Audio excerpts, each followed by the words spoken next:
Hundreds of grieving families have been waiting for months for the state medical examiner's office to complete autopsies and issue death certificates. 22 News I-Team reporter Tamara Sakarzik discovered this issue has been going on for years. Families need autopsy reports and death certificates to claim life insurance benefits, settle estates, and access pension payouts. The Office of the Medical Examiner is supposed to complete 90% of these reports within 90 days, but the 22 News I-Team found out they haven't met that standard in years. No family deserves to wait any longer than they need to wait. Imagine having to wait months or even years to find out how your loved one died. A backlog at the state medical examiner's office has caused lengthy delays in autopsy reports, toxicology screenings, and death certificates. Reports that can be critical for families' insurance claims and their peace of mind.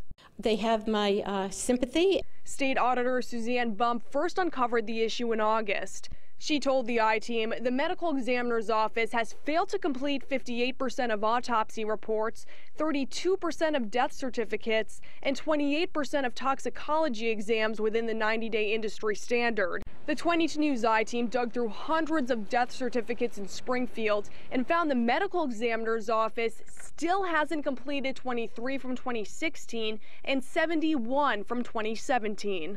Grieving families aren't the only ones affected by the delays at the medical examiner's office. The 22 News I-Team discovered that toxicology and autopsy reports can also be critical evidence in criminal court cases. If we don't have an autopsy report, for instance, on a case involving a death, that's a necessary piece of discovery we have to provide. It's our responsibility to maintain that burden, and if we cannot, we could lose a charge temporarily or permanently. The I-Team went straight to the State Office of Public Safety, which oversees the Office of the Medical Examiner, for answers. We've got about 14 medical examiners, and the number of autopsies that need to be done, the reports that actually need to be filed, are way above the national average. State Public Safety Secretary Dan Bennett told the I-Team the National Association of Medical Examiners doesn't want pathologists to take on more than 250 cases per year. In Massachusetts, they performed an average of 430 as of 2016.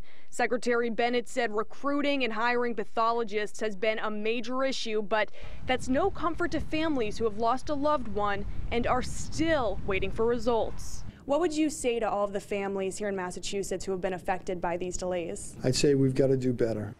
The situation has started to improve. Medical examiners no longer have to do their own paperwork, which they say has drastically improved turnaround times. I'm Tamara Sakarzik, working for you with the 22 News I-Team.